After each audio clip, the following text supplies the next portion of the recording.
Wiwi, kembali lagi di segmen Bincang-Bincang Koop. Bersama ITC Multifinance, mitra setia Anda. Nah, pembahasan kali ini kita bakal obrolin soal perspektif dan kegiatan selama menetap di Jepang. Makanya ngobrolnya sama orang yang udah menetap di Jepang. Siapa dia? Arif, halo. Halo, ya, konbanwa. Udah malam ya sekarang ya. Ya, perkenalkan, nama saya Arif ya. Kebetulan saya juga sempat bekerja, saya masih bekerja di Koop ya, sebenarnya masih bekerja di Koop. Cuman buat sekarang lebih ke ini ya, mungkin udah pindah ke Jepang, sekarang lebih jatuhnya sebagai staff representatif atau disebutnya perwakilan ya. Jadi perpanjangan tangan juga ya di Jepang gitu, untuk bantu staff yang ada di sana. Oke. Tapi gimana sih awalnya Bang Aib? Kok tadi kan bilang sempat di Jakarta dulu bareng, kita ketemu kan pas di Jakartanya. Sekarang udah di Jepang nih. Kenapa bisa ke Jepang? Kenapa ya? Mungkin karena udah lama ya kerja di Koop ya. Kebetulan kan saya kerja di Koop dari tahun 2019 awal ya, Januari, pas banget sebelum Corona. Mungkin sejak dari situ ya, dari Koop udah tahu gitu mungkin ya gimana cara kerjanya dan lain sebagainya gitu. Sampai akhirnya mungkin dari Pak Hersen gitu ya, dapat kepercayaan buat bisa ke Jepang gitu. Ya lumayan juga sih, dapat kepercayaan buat bisa pergi ke sana tuh lumayan deg-degan ya. Nah, pas ke Jepang ini buat Bang Arif pertama kali atau udah pernah? Sebenarnya kalau buat ke Jepang sendiri ya, kalau buat ke Jepang sendiri itu ini kali kedua ya. Kali kedua. Hitungannya mungkin kali ketiga. Ini kali ketiga. Waktu kuliah itu sempat 2 kali pergi ke Jepang. Cuman yang pertama kali pergi ke Jepang itu nggak lama. Itu cuman 2 minggu karena kebetulan ada program semacam kayak kampus gitu ya, sama course gitu ya, student exchange tapi singkat gitu. Itu kalau nggak salah cuma 3 minggu. Lanjut dari situ ya dapat lagi kesempatan, alhamdulillah bisa exchange dalam waktu 1 tahun ya, kayak gitu sebagai pelajar gitu. Dan sekarang ini masuk ke kali ketiga sebagai pekerja ya, kita udah bukan belajar ya, bukan mahasiswa. Dan ini cuma yang jadi tantangan baru ya buat saya sendiri gitu. Berarti ya, soalnya gimana ya, kan waktu pertama kali berangkat itu kan sebagai pelajar ya, sekarang kita berangkat sebagai pekerja, pasti banyak sesuatu yang beda. Gitu. Berarti udah nggak shock culture dong? Apa masih? Kalau dibilang shock culture ya, kalau dibilang shock culture itu masih gitu. Soalnya gimana ya, kalau pertama kali waktu saya berangkat seperti yang tadi ya, pertama kali berangkat itu kan sebagai pelajar ya, otomatis di situ saya lingkungannya kampus, teman-teman dari negara asing, dan fokusnya tuh belajar gitu. Dan ada guru juga yang saya ngebimbing. Kalau sekarang kan dan kemarin juga cuma 1 tahun gitu. Kalau sekarang kan fokusnya bekerja ya, fokusnya bekerja, terus hubungannya juga udah bukan hubungan kayak mahasiswa sama mahasiswa, tapi masyarakat ya, udah terjun ke masyarakat, khususnya masyarakat Jepang. Belum lagi sistem kerjaan, sistem kantor gitu yang menyesuaikan dengan perusahaan lain, kayak gitu. Dan cara kerja orang Jepang juga ya itu lumayan bikin culture shock gitu ya. Dengan 4 tahun ya kebiasaan kerja di Indonesia, terus harus menyesuaikan dengan kebiasaan kerja di Jepang, kan itu lumayan shock juga ya, sebagai bagian dari budaya ya. Berarti shocknya udah bukan sekedar nggak doyan makanannya gitu-gitu, tapi udah yang ke sistem kerjanya ya? Ya, mungkin lebih kayak untuk shocknya itu lebih kayak ke penyesuaian ya. Penyesuaian dari yang biasanya bekerja di Indonesia ke cara kerja orang Jepang yang ada di Jepang. Kayak gitu. Berarti sehari-harinya tuh kayak gimana? Sama aja kayak pas di Jakarta atau gimana? Sebenarnya kalau dari segi keseharian itu ya mungkin sama aja ya gitu. Kalau misalnya dari berangkat kerja, terus kerjanya, terus habis itu pulang kerja, kayak gitu. Cuman lebih ke komunikasi mungkin ya. Segi cara komunikasi orang Jepang dengan cara komunikasi orang Indonesia kan itu agak sedikit beda ya. Selain bahasa, bedanya gimana tuh? Lebih kayak orang Jepang tuh lebih kayak ke detail gitu, dan lebih mungkin ada jatuhnya juga lebih terstruktur gitu kan, dari kayak gimana. Dan yang paling yang paling harus dilakukan itu kalau misalnya ada sesuatu harus tahu alasannya apa, kayak gitu. Makanya pada saat kerja itu lebih kayak saya menyampaikan sesuatu pasti ditanya alasannya kenapa, kok bisa nggak jadi kayak gitu. Nah itu yang lumayan menguras tenaga ya untuk bisa menyampaikan itu menggunakan bahasa Jepang gitu. Kalau pakai bahasa Indonesia kan masih lebih enak ya. Iya, iya. Tapi kalau pakai bahasa Jepang kan ada kekhawatiran kayak ini bener nggak sih bahasanya, ini tersampaikan nggak ya gitu. Ada yang kurang nggak ya. Nah lebih ke situ sih dan itu lumayan kaget dengan sistem juga dan kaget juga dengan kemampuan bahasa. Oh ternyata masih banyak nih saya yang kurangnya gitu. Masih banyak nih saya yang harus belajar kayak gitu. Udah 4 tahun tadi Bang Aib bilangnya. 4 tahun itu di co-op ya, di Oh, di Indonesia co-op. ya. Kalau di Jepangnya, saya baru kebetulan berangkat itu tahun 2000 berapa ya kemarin 2023 Juli ya, kalau nggak salah Juli. 2 tahun. Ya sekarang udah hampir jalan 2 tahun ya. Kalau yang apa tadi bahas singgung sistem kerjanya tuh yang kentara banget tuh kayak apa Bang? Yang kentara dari sistem kerja itu ya lebih kayak serba konfirmasi ya. Jatuhnya teh dikit-dikit Selain detail bener-bener ya kayak gitu, lebih konfirmasi ini udah bener nggak, kalau udah boleh saya lanjutin ya. Ini udah oke belum? Saya lanjutin ya. Ini udah oke belum? Kita lanjutin ya. Kayak gitu mungkin lebih ke sistem komunikasi yang selalu konfirmasi gitu. Itu yang emang harus lebih dijalanin gitu. Jadi kita nggak bisa, khususnya saya kan di sana sebagai bawahan ya, bukan atasan yang punya bisa ngasih keputusan. Tapi ya itu tadi makanya karena saya ada di bawah, ya saya harus tetap konfirmasi hubungan gitu. Ini udah oke belum? Contohnya ya mungkin kayak misalnya nih ada tamu Jepang yang pengen kunjungan ke Indonesia. Ya saya harus konfirmasi dulu ini tujuannya apa, terus kapan acaranya, kenapa pengen kunjungan, dan itu kan nanti disampaikan kalau udah bener konfirmasinya baru disampaikan ke kantor yang di Indonesia. berarti komunikasinya atau tektokannya tuh ke yang pihak Jepangnya terus ke yang kantor Jakarta gitu-gitu. Iya, ya mungkin jatuhnya lebih kayak jembatan ya. Kayak gitu. Bedanya kalau waktu dulu kerja di co-op yang waktu masih di Indonesia, lebih ke yang di Indonesianya gitu dengan itunya. Tapi kan sekarang di Jepang ya, jadi lebih ke ya pelanggannya gitu ya, klien. Kliennya. Berarti tugas utamanya ya tadi jembatan itu berarti. Ya, tugasnya jembatan sebenarnya nggak jauh beda ya sama yang sebelum-sebelumnya gitu.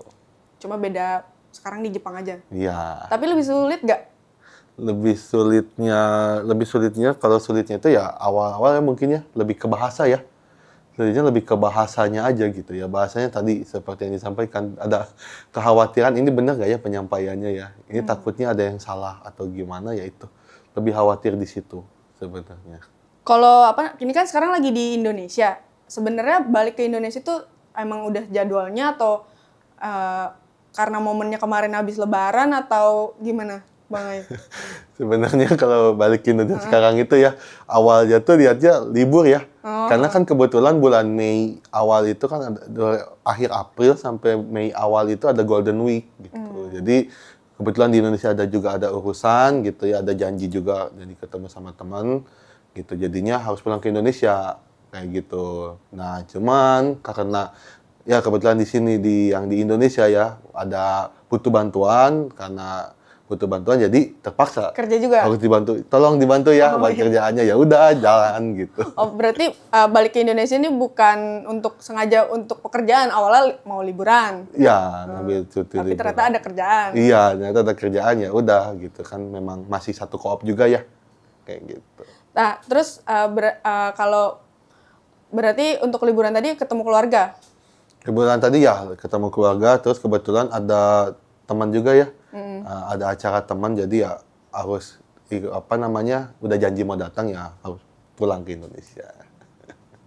Kalau pas masih di Jepang komunikasi sama Bang Aib di sana berarti sendiri kan? Gak ada temen atau gimana gitu? Enggak sih, kalau sendiri nggak dibilang sendiri. Kebetulan kan di sana ada staf co-op juga yang lain ya, yang sebelum-sebelumnya ada di kantor itu, mungkin sendiri itu lebih kayak nggak ada staf Indonesianya. Kalau beda kan ya kalau di sini kan teman-teman kan orang Indonesia semua gitu ya. Jadi ya dan banyak juga gitu, beda dengan yang di Jepang gitu, nggak terlalu banyak tapi ada gitu. Kita di kantor itu 3 orang ya, 2 orang Jepang dan sama saya sendiri. Pak Kose ya salah satunya? Iya, salah satunya mungkin Pak Kose yang kemarin Udah kesini ya. pernah podcast ya. Yang ke sini ya, saya juga kebetulan lihat podcastnya. Pasti lah udah nonton. Iya, bagus. Nah, terus karena tadi kan sama orang Jepang, bedanya nggak ada orang Indonesianya. Tapi hubungannya Bang Aib sama temen-temen yang di sini pas Indonesia putus kah atau gimana? Oh, enggak sih. Kalau Tetap dibilang temenan? putus, enggak dong. Kalau itu ya masih temenan dan kebetulan kan masih sama-sama koop juga ya. Dan kita kan masih tetap keep komunikasi ya.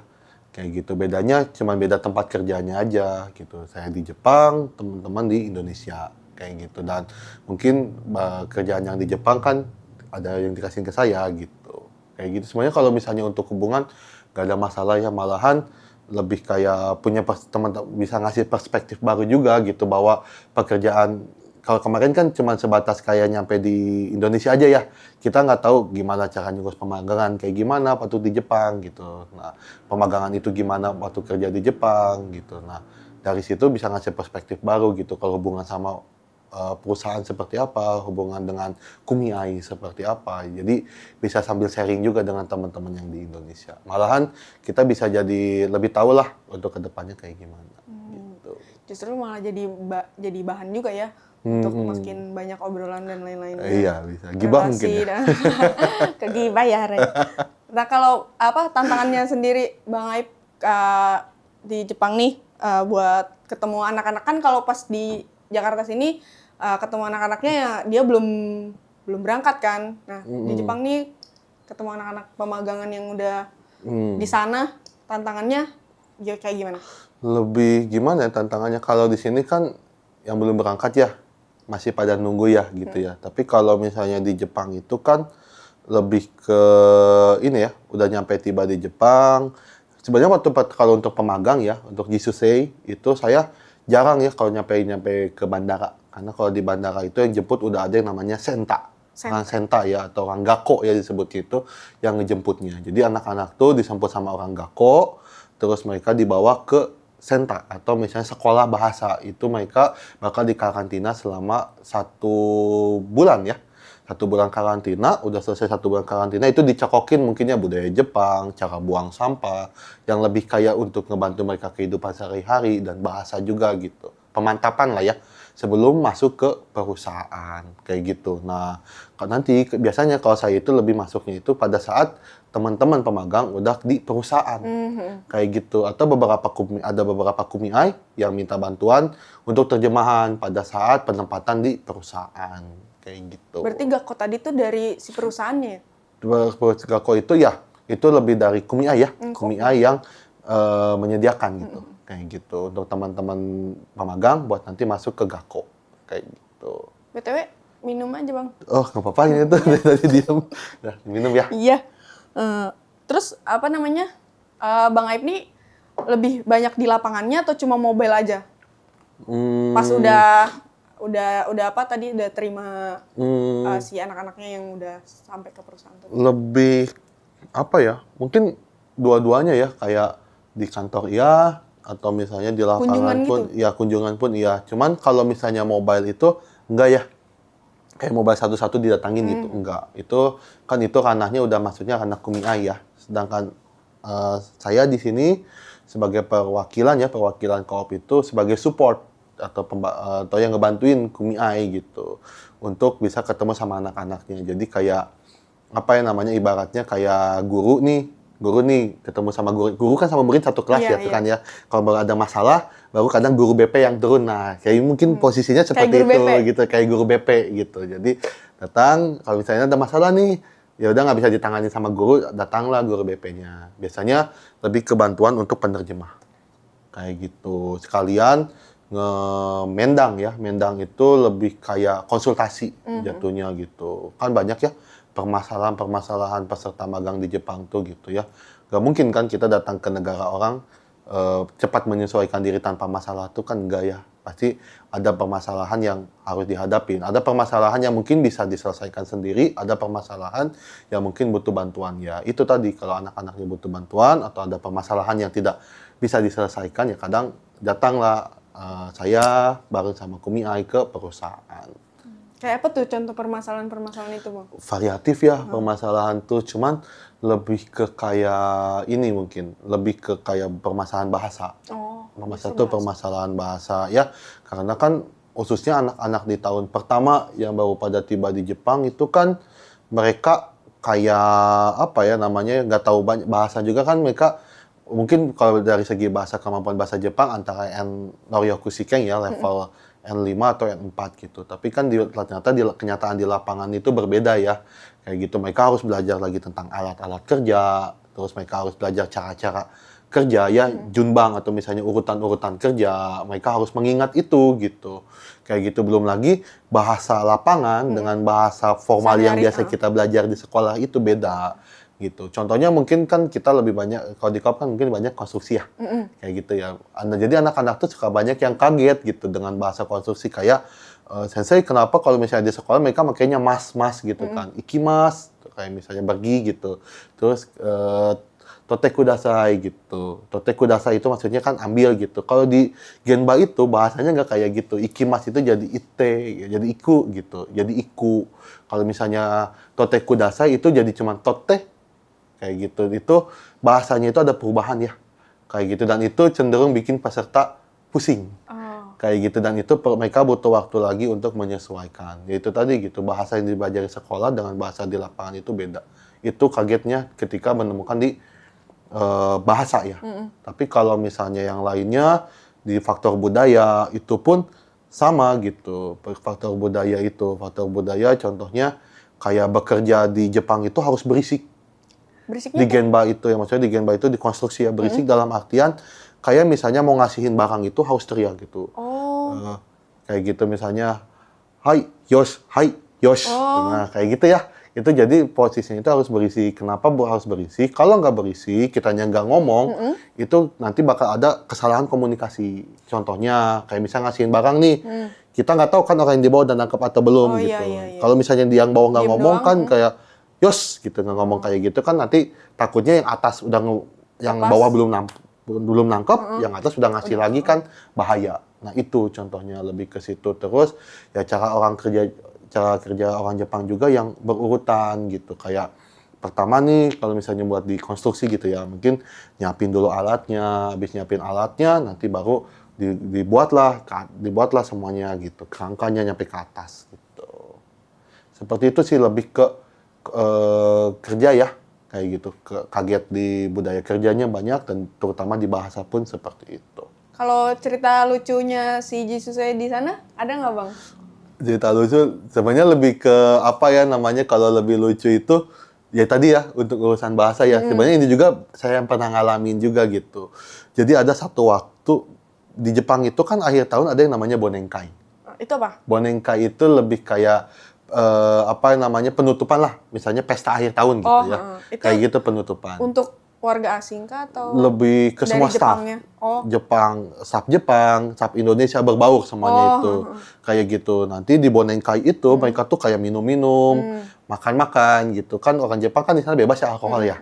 Kayak gitu mereka mabok gitu tuh. Mereka mabok gitu. Tapi besok Bonenkai itu ternyata besoknya masih ada pekerjaan gitu.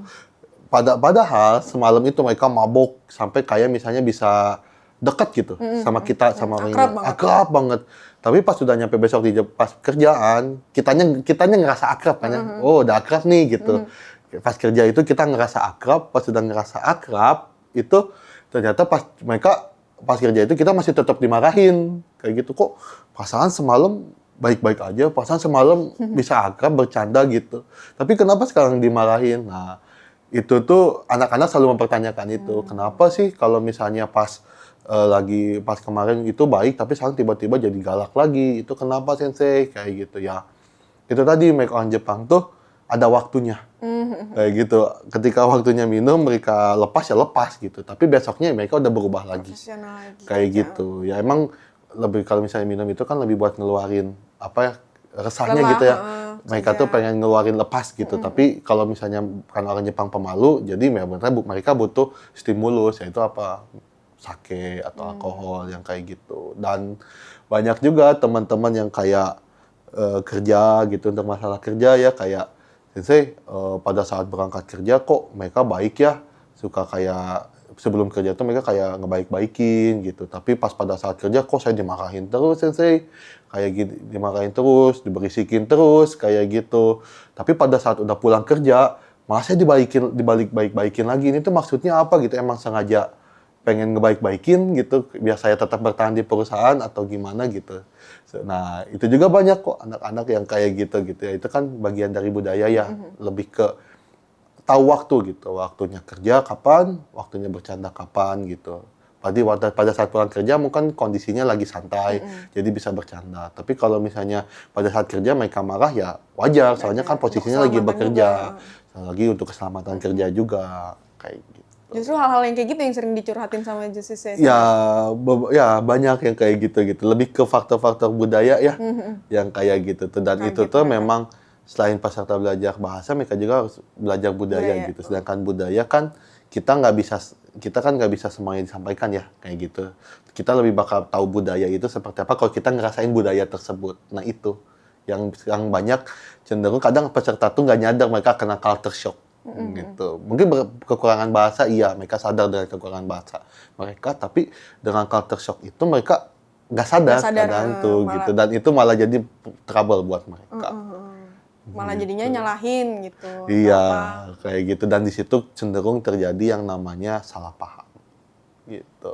Kalau tantangannya Bang Aib nih sebagai di posisinya Bang Aib tapi buat ngurusin program pemagangan ini tuh seperti apa? Tantangan ya? Tantangannya gimana ya? Tantangannya itu ya itu tadi ya. Gimana ya caranya? Yang kalau waktu pertama saat di Indonesia ya, waktu masih di Indonesia mungkin kan tantangannya lebih kayak gimana caranya supaya bisa ngasih, kan lebih banyak komunikasi sama klien ya, otomatis kan banyak nganter-nganter klien, terus ngobrol kayak gitu, gimana caranya supaya bisa ngasih sesuatu yang terbaik lah buat klien gitu. Tapi ketika udah sampai di Jepang, itu fokusnya jadi lebih ke tantangannya itu lebih kayak gimana caranya supaya teman-teman pemagang itu bisa bertahan, bisa selamat, maksudnya pergi selamat, pulang selamat, selama 3 tahun di Jepang. Kayak gitu, gimana caranya buat ngasih edukasi ke teman-teman pemagang supaya ya itu tadi pekerjaan di Jepang tuh seperti ini loh. Permasalahan-permasalahan di pemagangan tuh seperti ini loh, kayak gitu. Kayak gitu, menyemangati mereka gitu, dengar keluh kesahnya. Terus kan saya ini kan SO ya, maksudnya SO dan saya kan ngebantu Kumiai juga ya untuk ada di situ, gimana, dan kita juga posisinya itu ada di tengah. Gimana caranya supaya kita tetap berada di posisi tengah, yaitu tadi antara menengahi antara pemagang, juga menengahi antara perusahaan, kayak gitu. Terlalu mendengarkan pemagang juga kita salah, terlalu mendengarkan perusahaan pun salah gitu, jadinya kan nanti nggak balance gitu. Tetap gimana caranya supaya kita tetap ada di tengah. Itu tantangannya lebih ke situ sih, mempertahankan posisi untuk di tengah. Kalau biar nggak kebawa arus ya. Bener gitu, bener kayak dengar cerita pemagang itu kan mereka kerja ya. Walaupun saya merasa kalau misalnya jadi pemagang itu berat gitu, itu bener-bener berat gitu. Mereka harus dengan kemampuan budaya bahasa yang sebatas itu gitu, harus bekerja di Jepang, kan berkomunikasi dengan orang Jepang itu nggak mudah ya. Apalagi dengan budaya yang benar-benar beda antara Indonesia dengan Jepang, itu suatu tantangan. Makanya ketika ada keluh kesah pemagang, saya pekerjaannya berat di kantor gini, di perusahaan gini, ya ada perasaan kayak iba atau misalnya pengen ngebantu, tapi di satu sisi kita nggak bisa sepenuhnya ngebela pemagang, dan kita nggak bisa sepenuhnya menyalahkan perusahaan. Kita juga harus tahu dari sisi perusahaan. Kalau sisi perusahaan saya nggak bisa maju, tapi Kumiai yang lebih maju, ya kayak gitu. Jadi Kumiai nanti yang ngomong sama perusahaannya, ada keluhan dari pemagang seperti ini, dan nanti udah ada dua informasi yang sama, akhirnya ditemukan, dicarilah jalan tengahnya baiknya seperti apa. Kayak gitu. Gak jarang kok ada terjadi hal yang pada akhirnya bukan miskom, lebih kayak pecah ya satu sama lain, gak nemu jalan tengah, atau misalnya begitu aja gitu. Dan ada juga, dan gak sedikit juga yang berhasil gitu ya. Teman-teman bisnisnya juga kan semuanya kembali lagi gitu, selain daripada kita yang ngebantuin teman-teman pemagang untuk bisa berkomunikasi sama perusahaan, tapi teman-teman pemagang juga kan perlu untuk bisa membantu kita bekerja sama dengan cara, yaitu dengan cara bekerja sebaik-baiknya gitu. Dan ingat lagi gitu, pada saat pertama kali ke Jepang itu motivasinya apa, itu kayak gitu ya. Tantangannya lebih ke situ gitu, menyadarkan hal-hal seperti itu. Oke. Kalau misalkan harapannya Bang Aib buat pemagang yang mau berangkat atau yang udah di Jepang apa nih? Kalau pemagang Jangan yang nyusahin. jangan Nggak, nyusahin, bercanda. jangan nyusahin, bikin bete gitu ya. Nggak kayak gitu ya. Apa ya? Kalau apa namanya? Kalau misalnya pesan-pesannya ya buat yang lagi nunggu. Harapan. Harapannya lebih kayak itu tadi, mungkin teman-teman pemagang yang lagi nunggu ya udah sering dikasih tahu ya pada saat wawancara, jangan lupa belajar bahasa Jepangnya ditingkatkan karena kan di Jepang itu ngomongnya sama orang Jepang ya. Iya. Satu lagi pahami pekerjaannya kayak gitu ya, dan yang pasti jaga kesehatan sama apa namanya, jangan sampai sakit gitu ya, kan poinnya itu ya, lebih ke situ gitu. Cuman kalau dari saya sendiri, teman-teman banyak-banyak cari informasi kayak gitu. Cari informasi dalam artian apa? Untuk teman-teman yang udah punya perusahaan dan udah tahu tempat ke depannya kayak gimana. Kalau di sana ada senpai, cari informasinya, tanya ke sana, tanya ke SO-nya atau tanya ke siapa senpainya. Biar bisa kontak gitu, atau tanya ke kumianya, ada nggak senpai di sana? Biar bisa ngobrol sama senpai, tahu gitu. Senpai kan lebih tahu ya pekerjaan di lapangan di sana itu seperti apa. Jadi tanya gitu. Tanya, banyak-banyak tanya kayak gitu. Dan yang kedua, apa namanya, saya banyak-banyak tanya, terus dari teman-teman yang lagi menunggu juga, kalau misalnya nggak tahu bidang kerjanya apa, itu cari, ya, cari tahu gitu. Ya sekarang kan banyak ya media ya, YouTube atau Instagram, mungkin teman-teman justru saya banyak yang menggunakan TikTok atau gimana, kan itu bisa ya kita cari gitu pekerjaan seperti apa. Itu bisa dicari kayak gitu. Sebenarnya kalau misalnya kita udah tahu dasar pekerjaan kita seperti apa, kita tinggal langsung mempelajari bahasanya. Ya, kalau bahasa itu kan terus ya. Kalau pekerjaan itu cenderung pekerjaan Yesus itu gitu-gitu aja pekerjaannya itu. Makanya selagi masih bisa di Indonesia belajar ya belajar gitu. Kayak gitu. Nah, yang paling harus ditingkatkan ya bahasanya. Tetap bahasa. Bahasa nomor satu. Bahasa nomor satu. Dan yang pasti Karena itu kan tadi. komunikasi. Cari channel ya, atau channel untuk bertanya. Itu paling penting. Dan yang terakhir mungkin mental ya. Ya, Mental itu penting gitu. Teman-teman harus bisa punya mental juang sama mental untuk bisa berbaur. Gak semudah itu ya untuk bisa berbaur sama orang lain tuh ya. Apalagi sama orang yang antara dari negeri lain, punya kebiasaan yang lain, itu butuh mental yang kuat gitu. Open minded dalam artian, open minded itu siap untuk menerima masukan, siap untuk menerima budaya baru, siap untuk belajar hal-hal baru. Nah itu harus disiapkan mental-mental seperti itu. Karena di Jepang itu bukan cuma sekedar bahasa aja yang diperlukan, tapi itu tadi ada culture shock, ada hal-hal lain yang nanti bakal ngebuat teman minasan kaget pada saat berangkat ke Jepang. Terakhir mungkin pesannya Bang Aib, atau mungkin sedikit kasih semangat buat teman-teman atau Jisuse yang lagi nunggu belum berangkat kan, mereka juga kadang nggak berhasil tesnya, atau justru yang baru mau daftar. Pesannya apa dari Bang Aib? Ya nggak beda jauh sih ya. Tadi juga kan pesannya untuk teman-teman yang lagi nunggu juga ya. Ada juga ya pesannya. Nggak beda jauh sih kalau untuk itu. Cuman ya untuk teman-teman yang mau berangkat atau yang apa namanya, teman-teman yang masih nunggu ya. Saya masih nunggu dan masih berusaha untuk wawancara, masih banyak yang gagal. Apa namanya? Lebih ke usaha tidak mengkhianati hasil ya.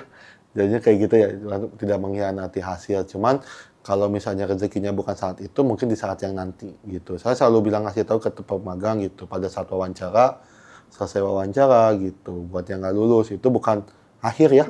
Bukan akhir. Lagi pula pada saat beres wawancara pun diterima perusahaan ya. Dan diterima perusahaan itu juga bukan akhir juga kan, bukan goal kita. Goal kita itu kan beres magang, beres diterima perusahaan, berangkat ke Jepang 3 tahun, berangkat sehat, pulang sehat.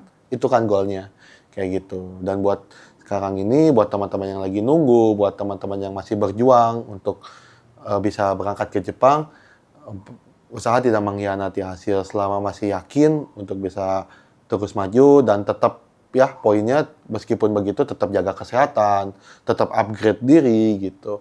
Insya Allah pasti ada jalannya, kayak gitu. Dan yang pasti harus banyak-banyak cari informasi.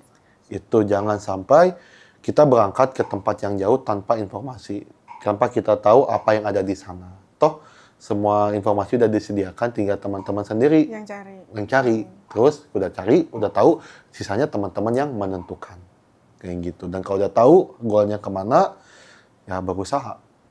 Kayak gitu. Terima kasih banyak Bang Aib udah nyempetin waktunya Iya, ngomong lagi di Indonesia. sama-sama. Aturan podcastnya ke Jepang ya berarti? Harusnya ya, di kantor sana ya. Iya. Ya di sini dulu aja lah, nggak apa-apa. Lebih enak di koop. Kebetulan lagi pulang juga. Ya kan Bang Aib ya kangen kan kita pengen ke Jepang juga. Ya, nanti bilang sama Pak Ersan ya. Oh, iya. Bapak harus nonton. Dah, terima kasih buat yang nonton juga. Jangan lupa like, comment, dan subscribe. Dan terima kasih untuk ITC Multifinance, mitra setia Anda. Jane! Dadah.